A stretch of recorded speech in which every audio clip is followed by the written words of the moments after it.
réew mi dina leen jëmale fu wóor mooy ñu xool traitement de la question gambienne duñ ko wax souvent Gambie mën nañ ne tën a ticc président Abdou Diouf pendant presque 6 ans te ticc président Ablaye Wade pendant presque 12 ans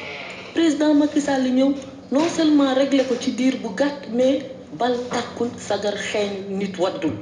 loolu mooy capacité homme d'état moo tax du yomb ñu ne militants yi nañu xaar. mais militants yooyu tey ci frustré est-ce que ragalu leen mu ni leen di jafe-jafe ci élection yi ndaxte tamit mën nañoo def vote sanction ngir wane seen mer ci li nga xamante ne investir leen ko donte comme ni nga ko waxee am na si ñoo xamante ne ñu ngi sonn suba ngoon ci parti bi. waaw bu fekkee ne dañu def vote sanction loolu du doon parce que soo gisee fan yee ca gannaaw yépp yéen waa presse bi yéen a ngi doon wax kan mooy seen tête de liste kan mooy seen tête de liste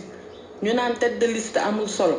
ndax ku nekk ci liste bi rek da ngay dem mais fii tey tête de liste dina am solo waxtaan la jéego la dox la ñun ñii ñëpp nga xam ne newuñu ci liste yi te dañuy am taxawaayu jàppale liste bi ndax suñu liste la ñoo ko moom su boobaa su vote sanction amee day fekk xëy na matale wuñu li ñu doon doyee.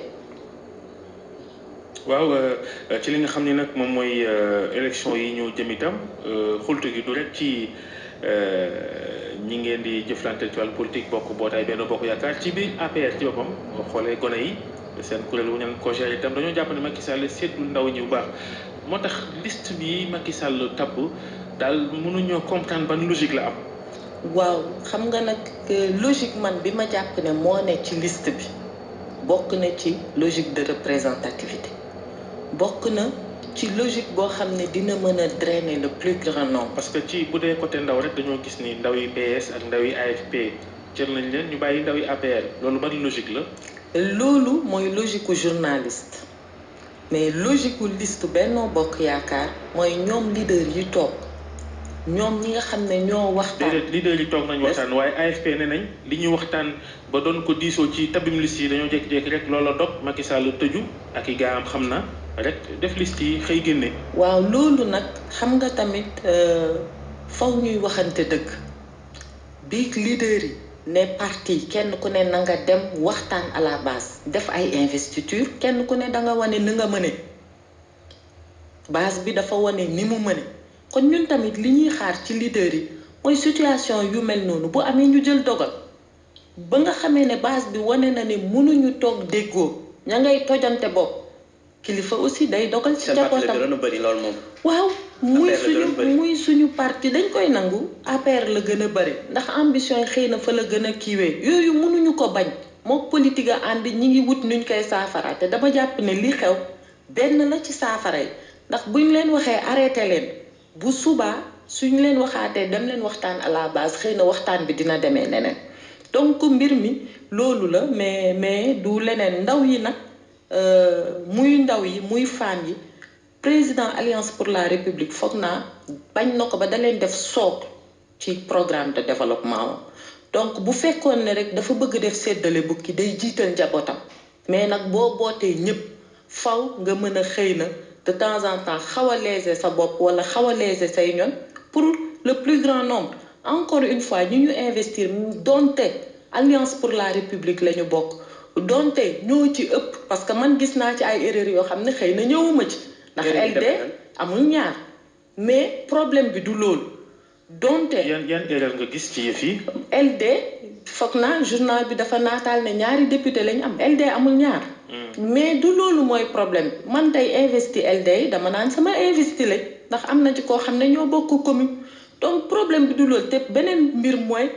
liste bi dafa am ay titulaire am ay suppléant ça veut dire que day am ñu falu am ñu dul falu donc bu ñu seet ci nombre rek loolu du li ëpp solo li ëpp solo mooy représentativité base bi nga xam ne ñoom nga fay nekkal ndax élection législative pencum ndaw réew mi dafa am ñoo xam ne seen gox lañ fa nekkal ak am ñoo xam ne niveau national lañ nekk te bu ñu jàppee ci wàllu représentation rek foog naa ci yéen laa ko déggee am ku ne xëy na diaspora bi nga xam ne ñëpp xam nañ ne daanaka ñun ñoo fa ëppale woon ci ñu gañe également bu nit ñi toogee ba diisoo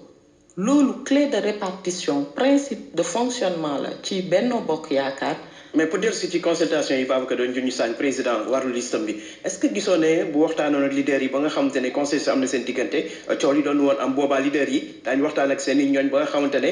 bu li si génnee peut-être du nekk surprise yi ñoom du leen bett coow li yëpp du ko am xëy na ñàkk waxtaan boobu mooy indi problème bi. ñàkk waxtaan amul ndax ba une semaine avant conférence des leaders am na ñun ñëpp gis nañ communiqué bi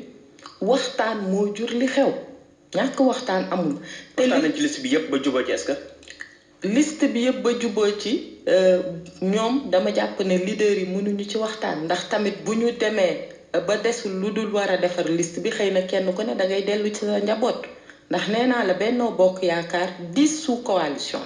muy CPE muy ànd defar sa réew muy les non alignés muy le groupe Leer. Macky 2012 muy Macky 2012 muy AFP muy Benno ak Tanor donc kenn ku ne bu leader yi toogee waxtaan ba pare da ngay dellu ca say ñoñ la ngay waxtaan ak say ñoñ ba dégg ak moom yow la engagé ndax président aussi ni ñeneen ñi di demee di waxtaan nun lay demee waxtaan ak ay ñoñam donc principe de fonctionnement wu Benno Bokk Yaakaar aussi sénégalais yi war nañ ko xam ndax doo jël taf yépp rek ci kaw président Macky Sall ne moom mooy dogal kenn ku ne da ngay dem dogal ci sa waaso ba pare ngeen bokk ñëw toog autour de la table tirer les conclusions kon tey dans cet esprit de solidarité là xëy na gannaaw bu ñu jàppee ne kenn ku ne boo demee sa waaso yow yaa leen war a tënk ci tënk boo xam ne conférence des leaders bi dogal na ko dañuy daal di rek àndandoo nag ñun ñëpp ngàbb ne Benno Bokk Yaakaar la solidairement lépp lu ci xew ñu nangu ko. jërëjëf dernière question paa bi na gaaw a génnee weer bi nag. waaw am na ku ma taseel keroog bi mu ne weer bi feeñ na mu ne ma sa papa yee na fitna ci réew mi. ndax ñëpp dimanche lañ doon xaar. jërëjëf Zahra Iyane Thiam